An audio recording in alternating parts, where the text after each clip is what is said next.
Good afternoon, everybody. Aaron Keller here on the Law and Crime Network as we continue to wait and see whether the jurors in the Jessica Chambers case in Mississippi are going to come back with a verdict sometime today. As the clock gets on, the inevitability of some kind of a decision gets closer and closer. We're going to continue to break that case down here on Law and Crime as we go through the afternoon. Plus, coming up about an hour from now, a special discussion about the current status of the nomination of Judge Brett Kavanaugh to the U.S. Supreme Court. Before we get into that, though, I want to say good afternoon to our afternoon guest. She's with me on the line. Francey Hakes, good to see you again. To be with you. Okay, we're going to continue to break down the Jessica Chambers case here. Of course, lots of decisions. Closing arguments yesterday over the weekend were really interesting to watch. It was interesting because prosecutors basically spent good chunks of those closing arguments trying to refute the points that were against them rather than play up the key points that really helped the prosecution's case. We're going to listen now to some of the prosecution rebuttal, the last thing that jurors heard before they went back into that room. I really hope that you're one of the folks that joined us yesterday to listen to these closing arguments in their entirety. Certainly rare to see closing arguments on a Sunday, but that's when they happened, and we were here for you live in studio with an uninterrupted broadcast to bring you those closing arguments in full yesterday here on Law and Crime. Francey Hakes is still with me here on the Law and Crime Network. Francey, let's break down some of what we heard in this rebuttal. Of course, the state gets to go last. The state has the burden. And the defense can't sort of jump in with its own rebuttal. So this is usually the chance for the prosecution to take those really zinger shots back at the defense. One of the things that the prosecutor brought up is, well, I think that maybe she made a sound that sounded like Eric or Derek, and a bunch of people claim that they heard it, but they may not have heard it. They may have heard it from the one person who thought that he heard it. Basically, it's like a game of telephone where the message gets misconstrued as it goes through a number of people. Do you buy that explanation at this late stage of a trial like this, Francey? You know, Aaron, it's not a great argument. It's not a great position to be in when you're having to say that your first responders are mistaken, dead wrong, or making something up. Obviously, he's trying to avoid that last thing. But it does make you worry about your case when your case rests upon discrediting your own first responders. Discrediting, saying that they didn't hear something. And look, if this was the state's theory, why didn't the state explore this more fully during direct examination? Wait a minute. Did you hear that from her, or did you hear it from your fellow first responder? Where was the explanation of that back then? Well, and that's the problem, is if they're waiting until rebuttal, they've missed an opportunity to cross-examine or to direct examine those witnesses and have them explain for themselves whether they really heard it or not. I do have to say, though, Aaron, that this prosecutor is obviously very comfortable in front of a jury and has been doing this a long time, and it really shows. I agree with that as well. That's definitely true. Okay, so another piece that came out in those rebuttals, the prosecution characterized the defense as being one of those defenses that just says, well, the state never did enough. The state never did enough. If they went 40 feet, the defense says they should have gone 50 feet to try to boil things down to a truthful analysis. I don't know if that's really what the defense was here. Quickly, Francey. Well, Aaron, I think that's a classic, and I've made that argument myself many times. The defense is never happy with whatever happened. They always want more, but the jury has to make a decision on the facts and evidence they have. Well, certainly, but here the defense has an awful lot more than just complaining that the state didn't go far enough. The defense also has some of these key pieces of evidence that really help the defense case. More as we continue to break down the Jessica Chambers case when we come back from this quick break. Things froze up a bit there. Thanks for bearing with us here on Law and Crime. We're listening to testimony from Aaron Barnhart, the forensic pathologist, who testified very early on in this case, not only about Jessica Chambers' injuries, but exactly what some of those injuries would have resulted in. Again, this is back to the whole issue of that phrase, Eric or Derek. Did she say it? Was it heard correctly? Was it a telephone game? Should jurors trust all of those first responders that heard her say it, or was it just medically impossible? And the first responders were trying to project something onto Jessica Chambers that she wasn't really saying. Francey Hakes is still with me here at the Law and Crime Network, former prosecutor. Francey, look, how would you have taken this if you were prosecuting this case? It seemed to me that the mistake that the prosecution made was to spend all of this time trying to refute this Derek or Eric stuff. And look, it's important to refute it, but they refuted it and then brought it up and refuted it and then brought it up and refuted it and then brought it up and refuted it again and again and again and again. It was just this never-ending train of refuting bad evidence rather than playing up some other really important evidence, such as Quinton Tellis changing his story. Why not get that out of the gate right off the bat when closing arguments begin? Why not bring up more about these burns that Quinton Tellis apparently had, for which he claims, oh yeah, I got those by jumping over a fire? You know, why not play things like that up? Aaron, that's an example of "Are you the unluckiest man in the world?" Theme that I use quite often. And they certainly, I hope they talked about it in their closing arguments. I think they did a little, but you're right.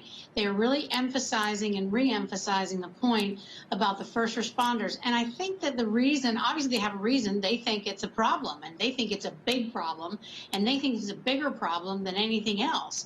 And so I think that's why they are so determined to try and refute it and to continue to argue about it and to make sure that the last thing just about the jury hears from anybody is a refutation of those first responders' claims, because they don't want the jury going into the room to deliberate thinking in their minds, well, the victim said Derek or Eric, and we're not looking at a Derek or Eric. Yeah, I mean, there's another way that the prosecution could have handled that as well. Rather than try to characterize the first responders as a bunch of liars, which is basically what the prosecution did, the prosecution should have said, you know what, they testified that that's what they thought they heard, but maybe it's possible that they didn't hear it accurately, and here is why. But let's move on from that and look at all the other key evidence that the state has in its favor in this case, and then really hammer that. That would have probably been a more successful tactic here. Of course, we won't know for sure until jurors render a verdict. They are continuing to review some cell phone evidence, some of the text messages in this case, after saying once today that they were deadlocked. They went back at it, and apparently they're going over evidence now. So maybe the judge's attempt to break up that deadlocked jury actually is forcing jurors to really hone in on some of the evidence here. We are going to continue to wait for a verdict, and we're going to continue to listen to some of the key testimony from that forensic pathologist. And Dr. Barnhart, in conducting an autopsy, do you come up with a conclusion or an expert opinion as to how this person died to a reasonable degree of medical certainty? Yes. And are there two findings that you normally convey in your expert report? Meaning cause and manner of death? Correct. Yes.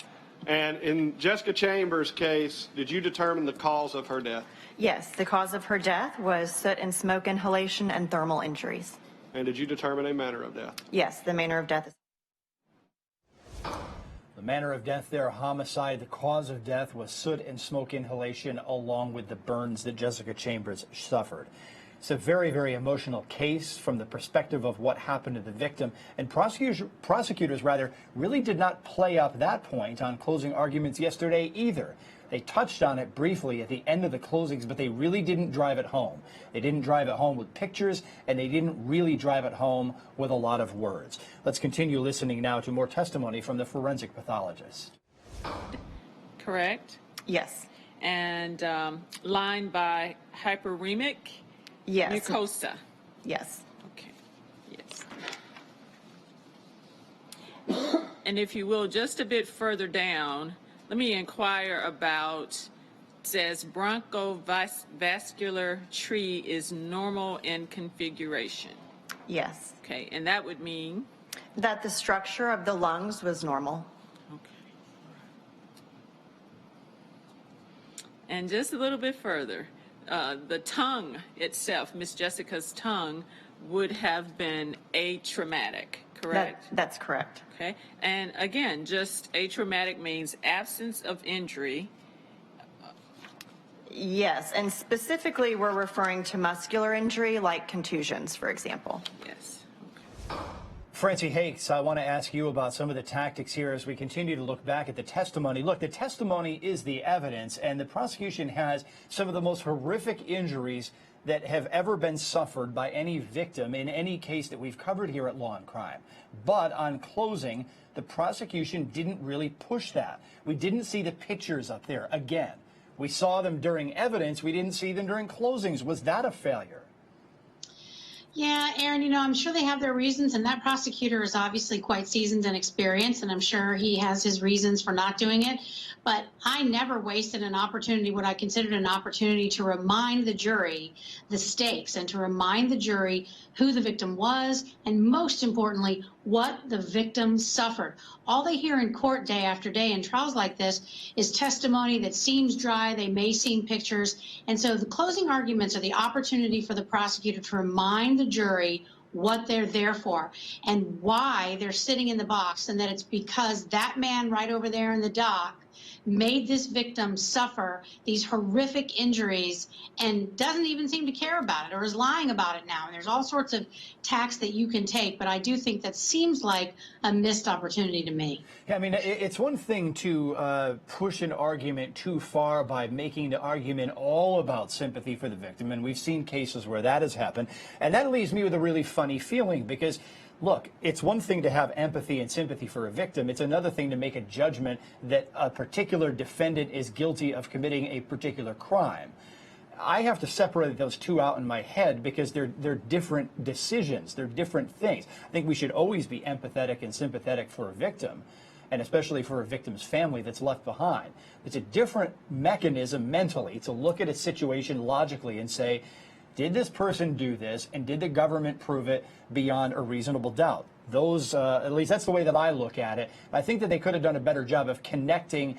These are the injuries that this defendant caused this victim to suffer, and this picture is exactly why he was changing his story to the authorities, because he knew that that's what was going on back at the scene he left. Link the two up. I think that would have been more effective here. But that's just my opinion. We're going to take a quick break here on the Law and Crime Network now. We will be back with more analysis of the Jessica Chambers case as jurors continue to review cell phone evidence, including text messages, and continue on with deliberations. Francey Hakes is still on the line with me here at the Law and Crime Network to break down some of the testimony we just reviewed. Francey, that seemed like a pretty standard cross-examination of someone who has limited knowledge of a situation. Nothing earth-shattering there.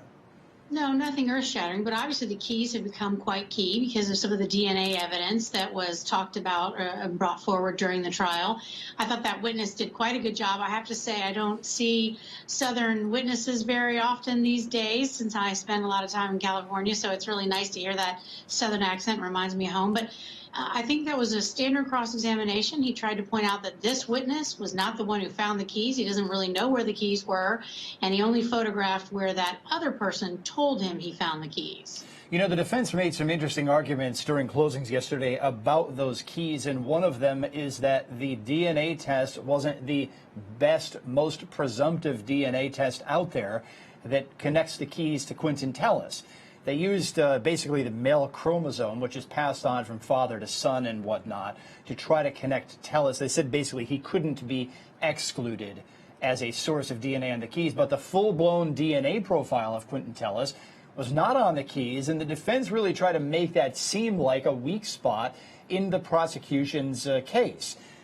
Was that a bit of a stretch, or was it possible that some jurors could latch onto that?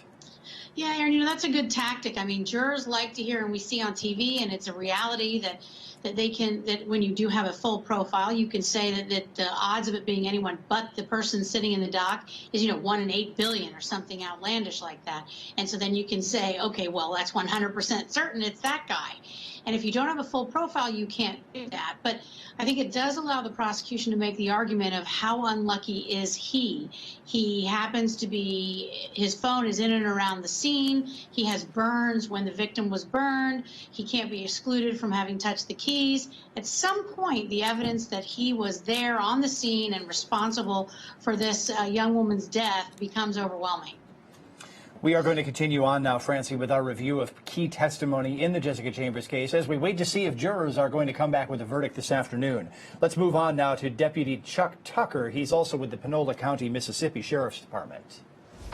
So here yet again, you have another person saying Eric or Derek or something like that, and Jessica Chambers allegedly said no. Now, was it no because she was correcting the person, or is this just more of the state's theory that she wasn't able to articulate anything intelligible due to the nature of her injuries. Francey Hakes, I'll let you look into the crystal ball here. What is it? And even regardless of what it is, why doesn't the prosecution push that thing that she said no? That would seem like a really key piece of this that they should have driven home yesterday during the closings. I completely agree, Aaron. In fact, I hadn't seen this witness before, and I specifically took a note when he said no, because that would have been something that I certainly would have emphasized as the prosecutor. It directly rebuts the witness's own statement just a second prior to that. And the witness is actually pretty good for the prosecutor. I would have brought him forward again in closing argument and talked about what he said, because he said she said something it sounded like. And then he said, and then I asked her, Eric, who? And she said no. I would have quoted him. I would have put a big visual up with those words on it. Yeah, big red letters, a picture of the witness on the stand. Look, we've got cameras there. Other people have cameras there. Put those pictures up there, Francey. I agree with you 100%. That would have made a much more effective prosecution closing argument.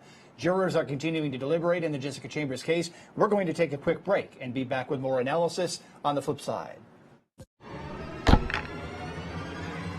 Sherry Flowers was a new witness this time around in the second trial of defendant Quentin Tillis on accusations that he murdered Jessica Chambers of Mississippi by dousing her body with gasoline and setting her on fire. Francey Hakes, I've got to ask you this question. Here's how the defense tried to characterize that witness during closing arguments. This witness came forward sometime later. She was not part of the first trial. She was part of the second trial. The defense said this witness's testimony, quote, seems made up to me, because it's lacking in detail. Is that too much for the defense to claim? Yeah, seems made up. I mean, this woman does not seem like the kind of witness who is making it up. She seems like someone who the government found in some way, or maybe she came forward, but she just seems like she's trying to tell the truth. I think she's a very credible witness. Yeah, she seemed like she didn't want to be there, and I think that there was some testimony about that in other parts of her testimony. And basically the authorities found her because word had sort of spread through the community that she had picked this person up. You know, she mentioned it to somebody, and then from there it went through a couple of people, and then authorities picked up on it by keeping their ear close to the ground, and then they approached her, and then they basically made her sit down and testify. It seems that it would have been a better argument for the defense to say, yeah, she did pick somebody up. She didn't identify this guy, and who she did pick up was the real killer. Yeah, that would have been the tact I expected them to take, is this is a perfect opportunity for the Saudi defense. Some other dude did it. And I don't think they took advantage of that. It doesn't really make a lot of sense. Instead, they just try to impugn this woman who I think the jury probably found credible. You know, the tactic the defense took here with this and a couple of other elements is they said the police were sort of grasping at straws and they were belligerent with some witnesses, and they tried to tie this woman up in that by saying the police were just so desperate to get some kind of a lead that they pushed this woman onto the witness stand or basically threatened her to say something like that. And that seemed like a little bit of stretching to me, if not a lot of stretching out of the defense. I think I agree with you completely, Aaron. It seems like a stretch, but you know, the defense has to tear down the credibility of every single government witness that hurts them. And the theme that they take in doing it may be different from witness to witness, which sometimes leads to inconsistent defense theories, and sometimes it matches their theme, but they have to do it. They do have to do it. I thought that the defense went a little bit too far with that one. We'll have to wait and see how this ultimately boils down. Francey, I know we need to let you go for a little bit because we're going to switch gears here at Law and Crime and talk in a little while about the Brett Kavanaugh confirmations as they grind along. But in the meantime, we're going to switch back to the Jessica Chambers case. So, Francey, we'll talk to you in a bit, but it'll be a while.